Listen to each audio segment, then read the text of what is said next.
Hello class, welcome back बच्चों। तो प्यारे बच्चों, स्टार्ट कर रहे हैं नया लेक्चर। अब वो कल हमने न्यूमेरिकल स्टार्ट कर दिए थे और मैंने आपको कहा था कि 5 इलस्ट्रेशन आप होमवर्क में करके आना। करे थे? कर लिए? हो गए? कोई प्रॉब्लम आई? सारे हो गए? 10 का टाइम कर लिए? अच्छा, राजे। अब 5 इलस्ट्रेशन तक कर लिए हमने। अब बात को आगे बढ़ा रहे हैं बेटा। 10 इलस्ट्रेशन तक हैं। पहले 10 इलस्ट्रेशन तक पूरे करेंगे। फिर बाबू 2 वर्कशीट रहती हैं डिस्कस करनी, नॉर्मल रेजिडेंट और बाबू डोमेस्टिक टेरिटरी, वो डिस्कस करेंगे। फिर इसके अनसॉल्व क्वेश्चन देखते हैं। ठीक है जी बाबू, देखना जरा सामने एक चीज और बेटा। मैं अभी थोड़ी देर के लिए रटने के लिए बोल रहा हूँ, ठीक है ना? जब पहुंचेंगे, जब लगेगा समझा देना चाहिए तो समझा दूंगा, ठीक है ना? आपको ही पता है बेटा, कोई चीज ऐसी नहीं होती जो आपकी अनसोल्ड रह जाती है, और मेरे यहाँ पर देरी हो सकती है, ठीक है ना? ऐसा नहीं होगा कि रटे ही रह जाएगी बेटा वो बात। तो बाबू अभी मैं बोलने के लिए बोल देता हूँ। वैसे आपने इलस्ट्रेशन नंबर 1 और 2 में देख ही लिया होगा बेटा। कभी आपको कहे कैलकुलेट डोमेस्टिक इनकम, तो बेटा domestic income is always represented by NDP at FC. Total 8 term बन सकती हैं उस चार्ट से। एक टर्म है एनडीपी एट एफसी। अगर कभी भी कहे डोमेस्टिक इनकम निकालनी है, it is always represented by NDP at FC. और कभी भी कहे बेटा नेशनल इनकम निकालनी है, तो बेटा it is represented by NNP at FC.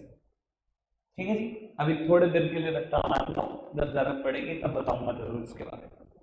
ठीक है, आगे बढ़े बात। बहुत इलस्ट्रेशन नंबर 6 से हम स्टार्ट कर रहे हैं। एज सच मेरे बताने वाला तो बहुत कम है, बहुत ही कम होता है, कर रहा हूँ मैं फिर भी खाली किसी बात करके। बेटा एग्जांपल नंबर 6 कहता है कैलकुलेट नेट टैक्सेस। वो जब इसने एनआईटी निकालने को कहा, बेटा ये तो आपकी जरूरत है कि एक टर्म मुझे उन 8 में से निकालने को नहीं दे रहा। अभी तक मैं क्या कर रहा था बेटा, मुझे एक टर्म निकालने को क्या करा, मेरे फ्रेंड साइड लिख रहा था, इक्वल लिख रहा था, similar term right hand side में, तो वो फिर क्या करता था, फॉर्मूला फ्रेमिंग कर रहा था। कल तक मैं यही कर रहा था।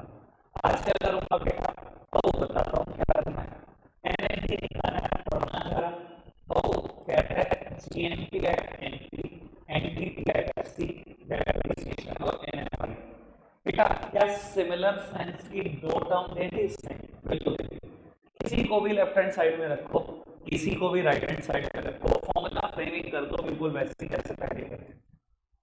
NIT would be the balancing figure. एक वेरिएबल तो निकल जाएगा ना बेटा, कोई दिक्कत तो आसानी से कैलकुलेट करके देखें। बाबू कोशिश करता हूँ यही कैलकुलेट कर देता हूँ, जाते ही स्क्रीन के ऊपर। बेटा क्वेश्चन में जी एनपी एनपी दिया और एनडीबी एट एफसी, किसी को भी लेफ्ट हैंड साइड में रख लो, किसी को भी राइट हैंड साइड में, इट इज ठीक है। तो मैंने जीएमपी एमपी को left hand side, NDB at FC को right hand side, formula frame कर लो। एन को जी में कन्वर्ट करने के लिए प्लस दैट, बी को एन में कन्वर्ट करने के लिए प्लस एन एफ आई है, और बेटा एफ सी को एफ में कन्वर्ट करने के लिए अगेन प्लस एन आई।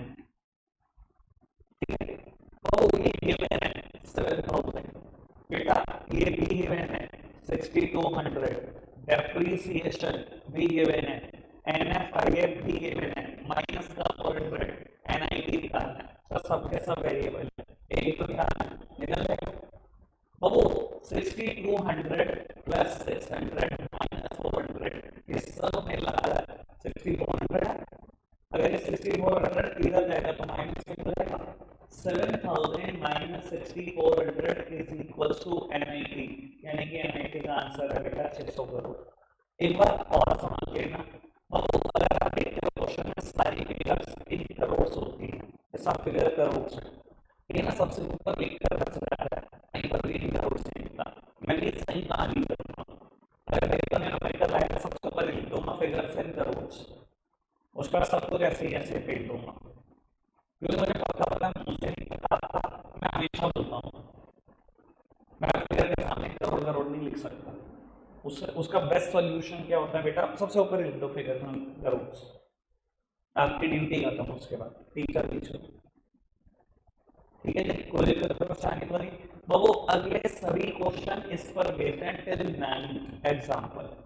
आप फटाफट से 9th एग्जाम्पल तक पहुंचाओ। 10th एक बार मैं आपको करने का मौका दूंगा, फिर एक बार मैं कराऊंगा, ठीक है। तो थोड़ा सा स्पीड बढ़ा लेना। एग्जाम्पल नंबर 7 करो। अभी मेरे पास आज का पूरा काम है, फटाफट से एग्जाम्पल नंबर 7 करता हूँ। बेटा एग्जाम्पल नंबर 9 में एक चीज समझानी है मुझे, बाकी सब कुछ क्लियर है होगा आपको। देखो बस क्वेश्चन को मुश्किल करने के लिए ना स्टेटमेंट बना दी, कुछ नहीं भाई। एनडीपी एट एमपी गिवन है 4500, ठीक है। कहता है कैपिटल स्टॉक है इकोनॉमी में 4000 crore and it depreciates at the rate of 10% per annum. बेटा कैपिटल स्टॉक कुछ और नहीं बेटा, फिक्स्ड एसेट्स को ही बोलते हैं। अगर मैं अकाउंट्स की भाषा में सोचूं तो फिक्स्ड एसेट्स ही तो है। बहु फिक्स्ड एसेट्स का काम इस न्यूमेरिकल में सिर्फ डेप्रिसिएशन को कैलकुलेट कराना है और कुछ नहीं। कैपिटल स्टॉक दिया हुआ है, डेप्रिसिएशन का रेट दिया हुआ है, डैप आ जाएगा 400, 400 करोड़।